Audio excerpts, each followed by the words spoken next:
Antoine, est-ce que tu peux évoquer l'asphyxie fiscale de la famille, qui est le deuxième point de nos revendications et de ces revendications sur lesquelles nous interpellons M. Hollande et le gouvernement?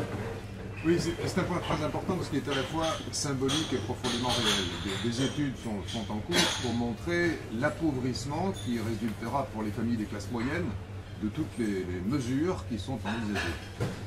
Il faut rappeler que le Premier ministre a dit qu'il souhaitait une rénovation de la politique familiale, et ça tout le monde est d'accord, parce qu'au fil du temps, notre politique familiale a perdu de sa lisibilité, au point qu'on finit par douter de son intérêt.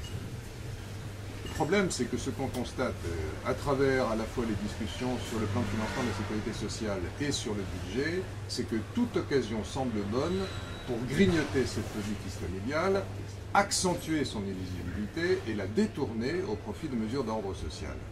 Pour dire les choses simplement, toute société qui ne se préoccupe pas de son avenir est une société qui trahit sa mission. Un État qui n'encourage pas la société à concevoir son avenir est un État qui se discrédite. Or,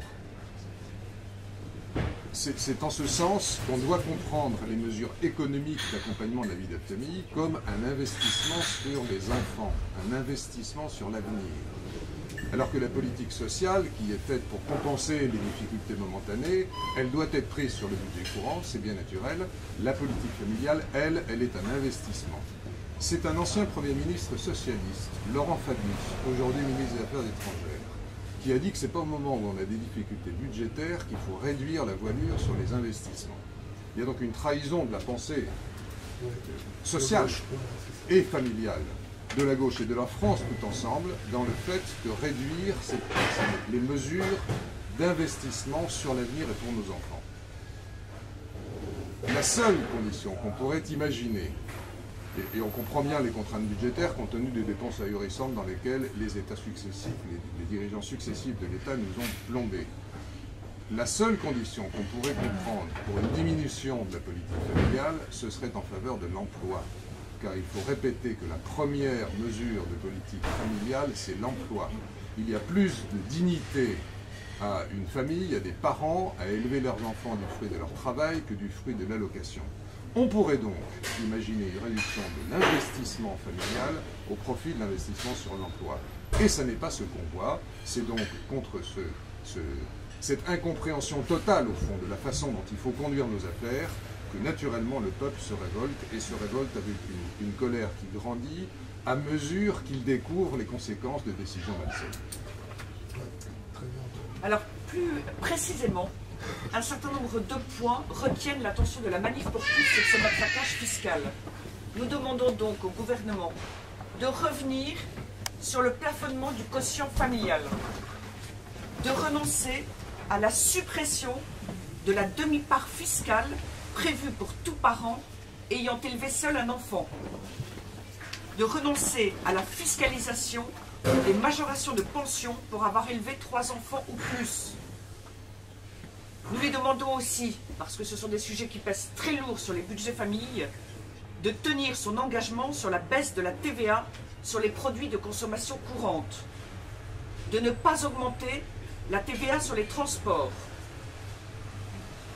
de défiscaliser les heures supplémentaires sur les salaires les plus modestes. Ces différents points sont pour les familles particulièrement importants. Et quant aux points spécifiques qui touchent la politique familiale, elle pose un problème grave. Et il faut se rappeler que la politique familiale, et notamment le quotient familial, vise à faire parvenir les familles ayant des enfants à les faire revenir au même niveau de revenus que les familles n'ayant pas d'enfants. C'est cela la politique familiale. Alors le troisième point, l'abandon du projet de congé parental. Vous savez qu'il est question que le congé parental soit de manière obligatoire réparti entre les deux conjoints. Soyons réalistes, les mères prennent en général le congé parental, ce congé parental est de 3 ans. Si désormais, si cette réforme était mise en œuvre, était décidée et mise en œuvre, les pères auraient l'obligation de prendre 6 mois, et si ces 6 mois n'étaient pas pris, ils seraient perdus.